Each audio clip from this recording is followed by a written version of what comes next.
காய்க்கெல்லாம் இலை மரங்கள் இல்லை.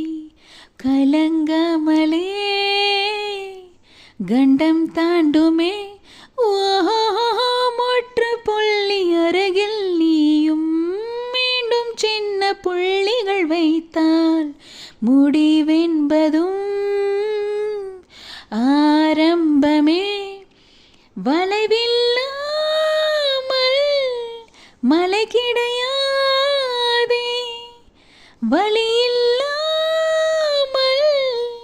மனம் கிடையாதே. வரும்